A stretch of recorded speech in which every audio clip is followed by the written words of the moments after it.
The bride looked radiant, but 10 minutes before she walked down the aisle, her future had already been rewritten. I remember thinking that as I sat quietly in the third row, hands folded, eyes forward, just another guest in a room filled with polished smiles and quiet judgments. No one paid me any attention, and that was exactly how I wanted it. To them, I was just the ex-husband who couldn't hold it together, the man Olivia left behind. I could feel it in the way people glanced at me, quick and subtle, like I was something fragile they didn't want to touch. Olivia stood at the front of the hall, glowing under soft chandelier light, her white dress catching every shimmer like she had stepped straight out of a magazine. Beside her was Daniel Brooks, the man she chose, the man who replaced me, standing tall with that effortless confidence people mistake for strength. If you didn't know the story, you'd think they were perfect. Maybe that's what made it so convincing. I leaned back slightly in my chair, letting the quiet settle in my chest. The room smelled like fresh flowers and expensive champagne, the kind of place where everything looks flawless on the surface. That used to be my life. My name is Ethan Cole, and for 15 years I built something that looked just like this. A home in the suburbs, a business that paid the bills, a life steady enough that you could forget how easily it could crack. Olivia used to stand next to me in rooms like this, smiling the same way she is now, like everything was exactly where it was supposed to be. Back then, I believed that smile. I believed all of it. People think betrayal hits like a punch, sudden and loud, but that's not how it works. It's quieter than that. It's the small things you ignore until they don't add up anymore. A late night that turns into a pattern. A phone turned face down. A smile that doesn't quite reach the eyes. By the time the truth shows up, it doesn't explode. It settles in your chest like something cold and permanent. I didn't confront her right away. I didn't raise my voice or throw accusations across the room. I watched. I listened. And eventually I knew. Daniel wasn't just a mistake. He was a decision. When Olivia walked out, she didn't hesitate. She packed her life into neat boxes and carried it straight into his world, like everything we built together was just a draft she was ready to erase. The divorce was clean, almost too clean. No drawn-out fights, no desperate attempts to hold on. I let it happen. That was the part no one understood. They thought silence meant weakness. They thought walking away meant losing. But silence has a way of making people comfortable. It lets them believe the story they want to tell. Around me, the ceremony began to take shape.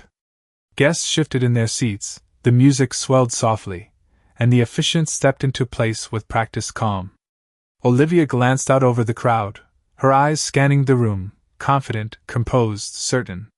For a brief second, her gaze passed over me, and I saw it, that flicker of recognition followed by something colder. Not regret. Not even guilt. Just certainty that she had made the right choice. I held her gaze for half a heartbeat, then looked away.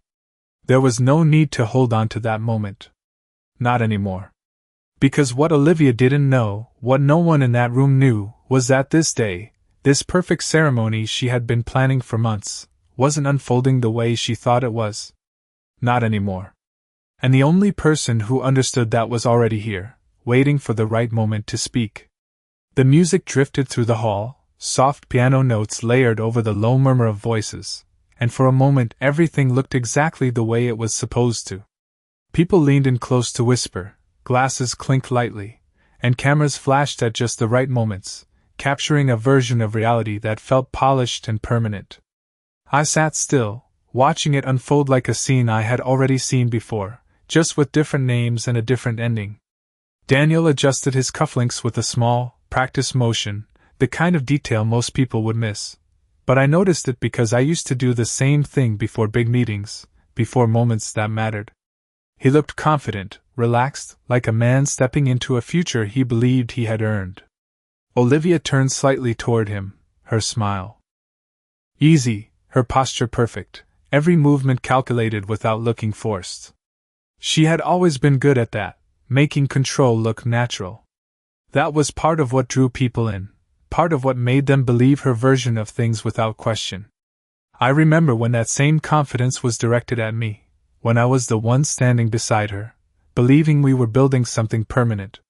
Back then, the idea of losing it never crossed my mind. Not because I was naive, but because I trusted the foundation we had built.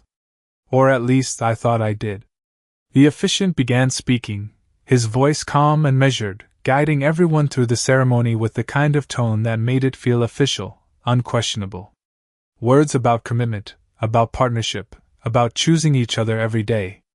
The guests listened, some nodding, some smiling, all of them absorbing the story being presented to them. A new beginning. A better match. A happy ending. It was almost convincing. I let my eyes move across the room slowly, taking in the details most people overlooked. The guest list told its own story.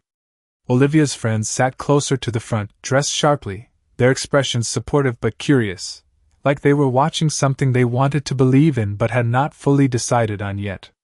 Daniel's circle was different, louder in their confidence, more certain, the kind of people who celebrated wins without asking too many questions about how they happened. And then there were a few faces that did not quite fit either group, quieter, observant, like they were waiting for something they could not yet name. Those were the ones who mattered. The ones who noticed things. The ones who did not just accept the surface. My hands rested loosely in my lap, steady, controlled. If anyone had looked closely, they might have expected tension, anger, something unresolved. But there was nothing like that left. Not anymore. What replaced it was something quieter, something far more stable. Clarity. The kind that only comes when you stop reacting and start understanding. Olivia reached for Daniel's hand as the officiant asked them to face each other. The room softened around them, every eye focused on that single moment, the kind people remember, the kind they talk about later like it meant something larger than itself. Daniel smiled down at her, confident, certain, like he had already won. And Olivia looked back at him the same way, like this was the final step in a plan that had worked exactly as she intended. I watched that exchange without blinking, because I knew something they did not. Plans only work when you understand every piece on the board. And Olivia had missed one. Just one. But that was all it takes. A single detail, overlooked, underestimated, quietly waiting until the moment it matters most. The officiant paused, giving space for the vows, and the room leaned in, ready to witness the promises that would define everything moving forward. And somewhere behind me, just faint enough that no one else reacted, I heard a chair shift against the floor. Not loud. Not dramatic. Just enough to signal that something was about to begin. The sound of that chair moving did not interrupt the ceremony, but it shifted something in the air, subtle enough that only a few people seemed to notice, the kind of movement that does not demand attention but quietly takes it anyway. The officiant continued speaking, guiding Olivia and Daniel through the rhythm of the vows, his voice steady, almost soothing, as if nothing outside of that moment existed.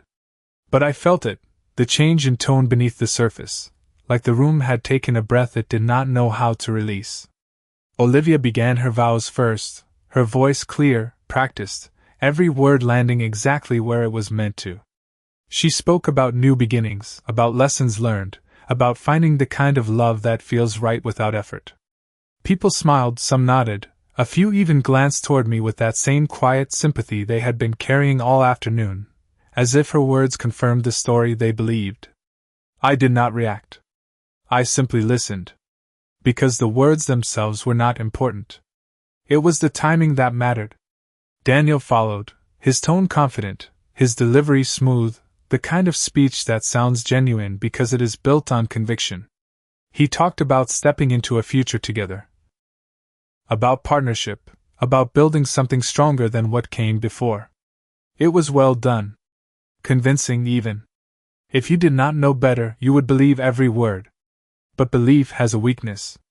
It depends on incomplete information.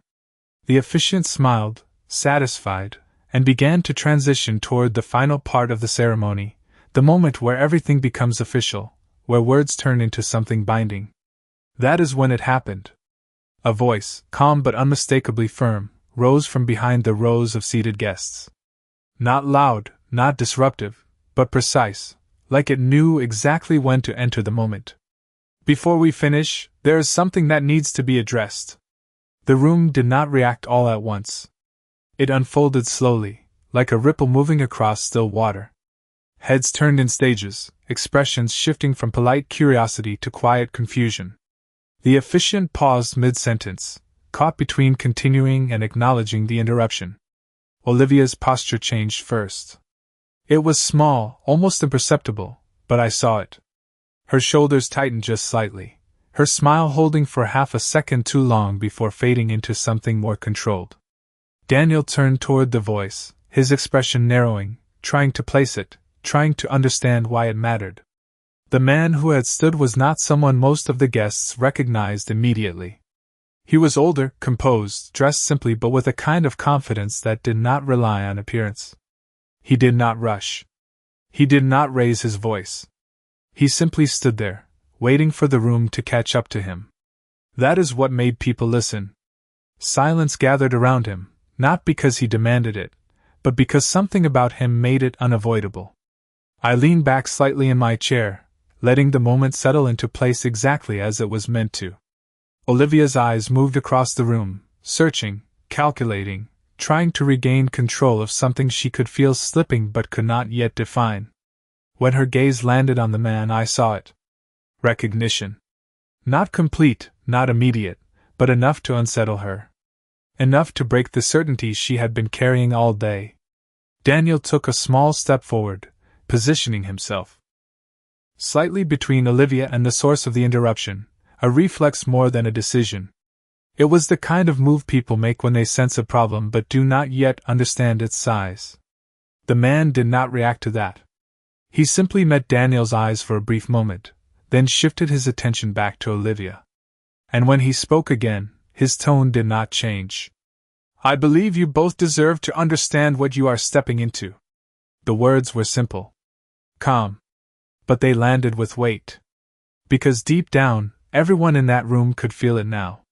Something was wrong. Not dramatic. Not chaotic. Just undeniable. And the certainty that had filled the room minutes ago began to thin, replaced by something quieter, something sharper. Anticipation. I did not move. I did not speak. Because this was not my moment to interrupt. This was the moment I had been waiting for. And it was finally beginning. The silence that followed his words was not immediate, it spread slowly, like a realization working its way through a room that had been too comfortable just seconds before. The officiant hesitated, glancing between Olivia and Daniel as if waiting for permission to continue, but neither of them spoke. That was the first real break in control. Olivia had always been quick to respond, quick to redirect attention, but now she stood still, her expression carefully held together, eyes locked on the man as if searching for a version of this moment that made sense. Daniel cleared his throat softly, stepping forward with a polite smile that did not quite reach his eyes. "I think there may be some kind of misunderstanding," he said, his tone measured, controlled, the way someone speaks when they believe confidence alone can fix the situation. The man did not argue. He did not raise his voice or challenge Daniel directly. He simply reached into the inside pocket of his jacket and pulled out a thin folder, holding it with both hands like it carried more weight than it appeared to. That small movement shifted the room again. People leaned forward slightly, curiosity replacing discomfort, the kind of curiosity that comes when something feels important but has not yet revealed itself. Olivia's gaze dropped to the folder for a fraction of a second, and that was when it happened. The color in her face changed. Not dramatically, not all at once, but enough that it broke the illusion she had been maintaining. It was subtle, but undeniable. Daniel noticed it too. You could see it in the way his posture stiffened, the way his confidence hesitated just long enough to be seen. "You might want to look at this before you continue," the man said, his tone unchanged, calm, almost neutral, like he was offering something routine rather than something that could alter everything. The officiant took a small step back, instinctively removing himself from the center of the moment. This was no longer a ceremony. It had become something else entirely. Olivia did not move at first. Her hands remained clasped in front of her, her shoulders squared, as if holding on to posture could somehow hold on to control. But the room was watching now. Every eye, every expectation, all focused on what she would do next. Slowly, she reached out. Her fingers brushed the edge of the folder, hesitating for just a fraction of a second before taking it. That hesitation was louder than anything that had been said. Daniel leaned in slightly, his voice lower now, directed only at her. "What is this?" he asked, but there was no answer. Because Olivia was already opening it. I watched from where I sat, unmoving, as the moment unfolded exactly the way it was supposed to. The paper inside caught the light as she lifted it, her eyes scanning the first lines, then stopping. Not skimming. Not processing. Stopping. Her breathing changed. It was subtle, but I saw it. A shallow inhale that did not quite complete. Daniel noticed that too. "Olivia?" he said again, this time with something sharper beneath the surface, something closer to concern than confidence. She did not respond right away. When she finally looked up, her expression had shifted completely. The certainty was gone. In its place was something far less stable. Not panic. Not yet. But the beginning of it. The realization that something she believed was settled was not settled at all. Around them, the room had gone completely still. Conversations had stopped. Even the small background noises that usually fill a space like that had disappeared. It felt like everything was waiting for the next word, the next reaction, the next piece of information that would make sense of what was happening. The man who had spoken first did not rush her. He simply stood there, watching, patient, as if he had seen this moment play out before. And in a way, he had. Because this was never about interruption. This was about timing. And the timing was perfect. Olivia's fingers tightened slightly around the paper, just enough to crease the edge, and that small detail said more than anything she could have spoken out loud. She was not reading anymore. She was absorbing, recalculating, trying to find a version of reality where what she was seeing did not mean what it clearly meant. Daniel shifted closer to her, his earlier confidence now replaced with something more urgent, more controlled, like he was trying to contain a situation he did not understand. "Olivia, what is it?" he asked again, this time louder, his voice cutting through the silence that had settled over the room. She still did not answer.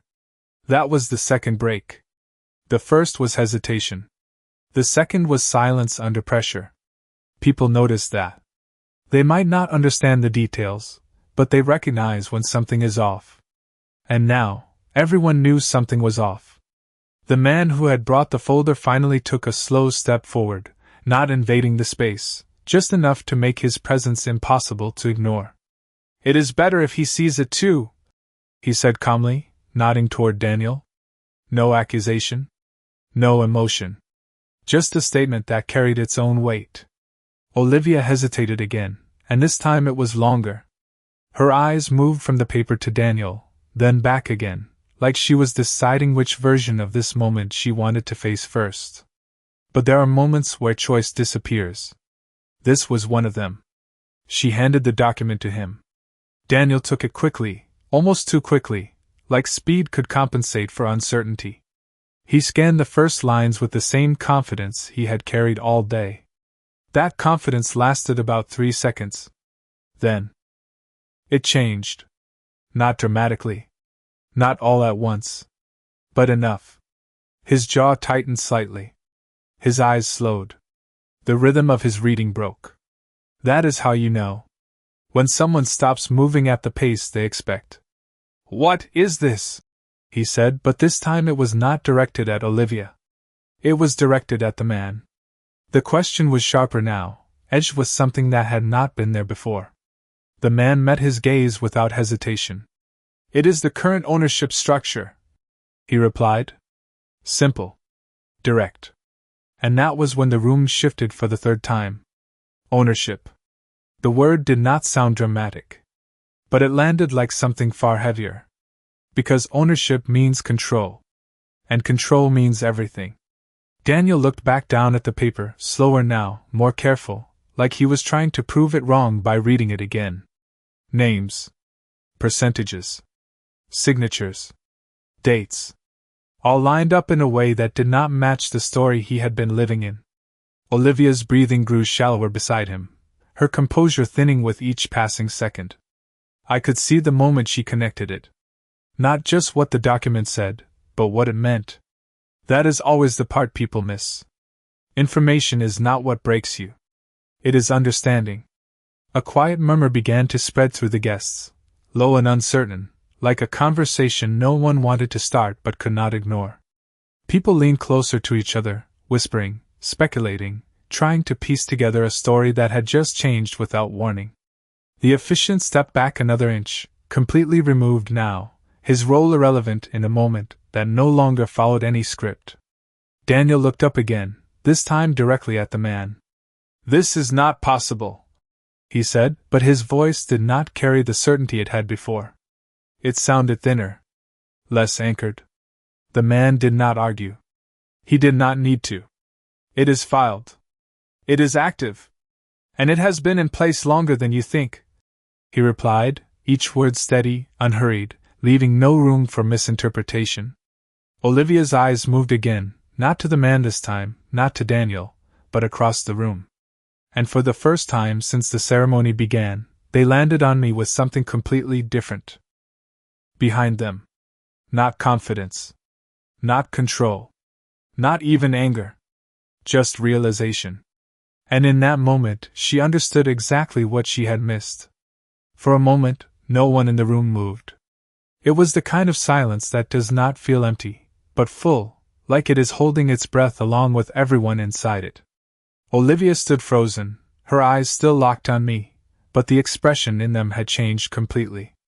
The confidence she carried into that room was gone, replaced by something far more fragile. Understanding, mixed with disbelief. Daniel stood beside her, still holding the document, but now it looked heavier in his hands, like the words inside it had weight he did not expect. He read another line, slower this time, and I could see the exact moment it stopped making sense in the way he thought it would. Not confusion. Realization. The kind that does not come all at once, but in fragments that slowly align into something unavoidable. The man who had spoken earlier remained still, watching without expression, as if he had already seen this moment play out long before today. That was when Olivia finally spoke. Her voice was quieter than before, almost careful, like she was testing whether the room would allow her to speak at all. "This cannot be right," she said, but even she did not sound convinced by her own words. Daniel turned toward her immediately, looking for confirmation, for reassurance, for anything that could restore the version of reality he had been standing in all morning. But Olivia did not give it. She could not. Because the structure she had built her certainty on was already shifting beneath her. The man holding the folder exhaled slowly, then spoke again, his tone unchanged. "Everything in that document has been active since before the engagement began," he said. No emphasis. No emotion. Just fact. That sentence did not raise his voice, but it lowered the temperature of the room. Olivia took a small step back without realizing it, her hand briefly touching the edge of the table beside her, not for support, but for orientation. It was as if the ground she had been standing on had subtly moved. Daniel looked up sharply. "That is not possible," he repeated, but this time the words carried less authority and more resistance, like he was trying to hold on to something already slipping. The man finally shifted his gaze to him fully. "It is already recorded, filed, verified, and legally binding," he said. Each word landed with precision, not designed to provoke, but to confirm. That was when the murmurs in the room grew louder. Not chaos, but accumulation. People were no longer pretending this was just an interruption. They were beginning to understand that the ceremony had changed direction entirely. Olivia's breathing became more visible now. Not dramatic. Just uneven enough to notice. Her eyes moved back toward me again, and this time there was no confusion in them. Only recognition. Because now she understood what I had not said. What I had not needed to say. Daniel looked between her and the document again, searching for an explanation that would fit inside the version of events he had been living in. But the more he read, the less that version held. The room, once carefully controlled, no longer felt stable. Even the officiant stood silently now, hands lowered, waiting, no longer attempting to guide anything forward. And then Olivia spoke again, but this time her voice was different. Smaller. "You knew," she said, not as a question, but as realization turning into words. I did not answer immediately. I did not need to. Because everything she needed to understand was already in front of her. And for the first time since she had walked into that hall, she was no longer leading the story. The words had already changed the room before anyone fully realized it. Not loudly, not all at once, but like a structure slowly losing balance after a single unseen shift. Olivia stood in the center of it now, no longer composed, no longer certain, her earlier confidence replaced by something far more exposed. Daniel was still holding the document, but his grip had loosened slightly, as if the paper itself no longer supported the version of reality he had been defending all morning. Around them, guests no longer pretended not to listen. Conversations had stopped completely. Even breathing felt louder than before. The officiant had stepped back entirely now, his role dissolved into irrelevance, leaving only observation behind.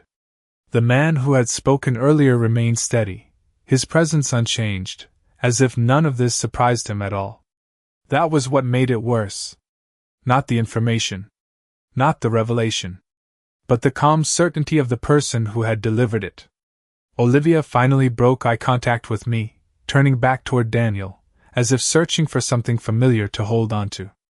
"Tell me this is not real," she said, her voice lower now, less controlled, no longer performing for the room.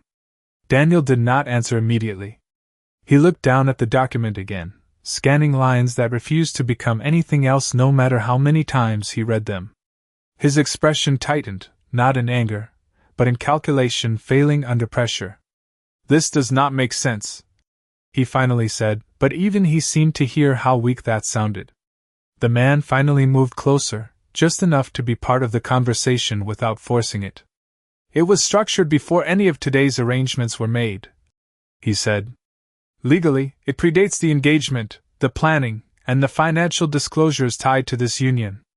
The words were not dramatic. They were precise. And precision, in moments like this, is far more disruptive than emotion. Olivia shook her head slightly, almost imperceptibly at first, like she was trying to reject the information without fully confronting it. "Why would he do this?" she asked, but the question was no longer directed at any single person. It hung in the air, incomplete, searching for an answer that would not come. I remained seated. Calm. Observing. Because this was the part people always misunderstand. They expect confrontation. They expect noise. But real shifts do not announce themselves with volume. They arrive through realization. Daniel finally looked up from the document, his expression no longer confident, but searching. "When was this filed?" he asked, now addressing the man directly. "Years ago," the man replied. "Long before any of this began." That was the moment the timeline collapsed for them.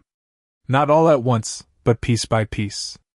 Olivia's hand moved slightly toward the back of the chair in front of her, not sitting, not standing, just holding on to something stable, while her mind recalibrated everything she thought she understood. Daniel exhaled slowly, as if trying to reset his thinking, but there was nothing to reset. Only to accept. The guests were no longer watching a ceremony. They were watching a correction. A version of events being rewritten in real time, without permission from anyone in the room. And then Olivia spoke again, but this time there was no control left in her voice. Only recognition turning into something heavier. "You planned this," she said softly, her eyes returning to me once more. Not accusation.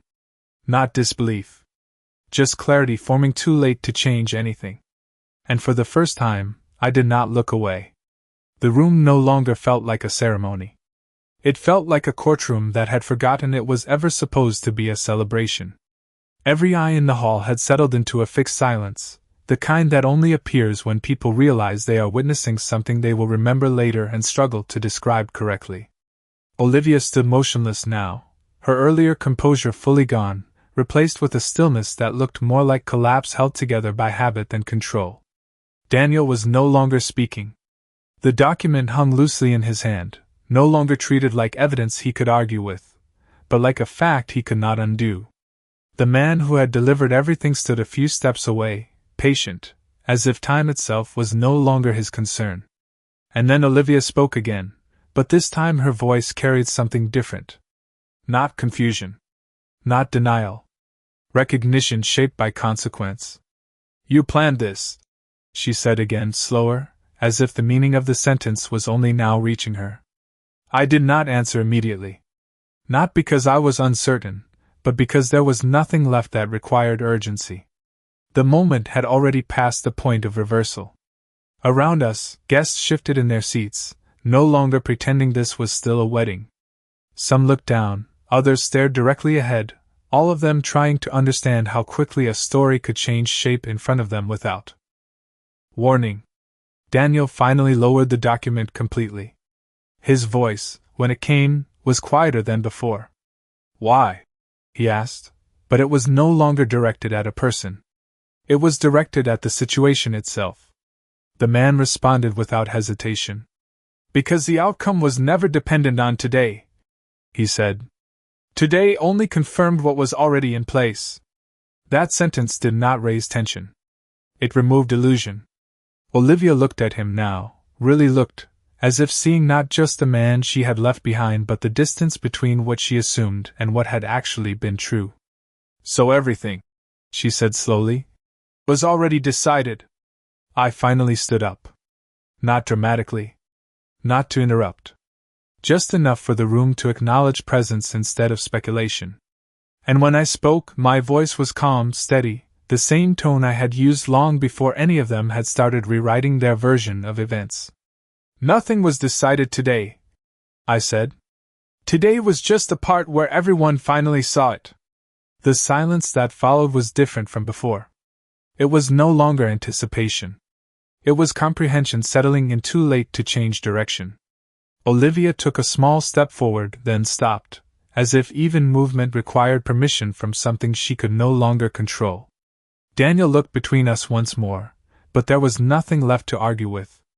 The structure of what he believed had already collapsed under its own contradictions. The officiant had fully stepped aside now, no longer part of anything happening in front of him. The guests remained still, some visibly uncomfortable, others simply quiet, all of them understanding that the ceremony they came to witness no longer existed in any recognizable form. Olivia's voice softened, but it no longer carried authority. "What happens now?" she asked.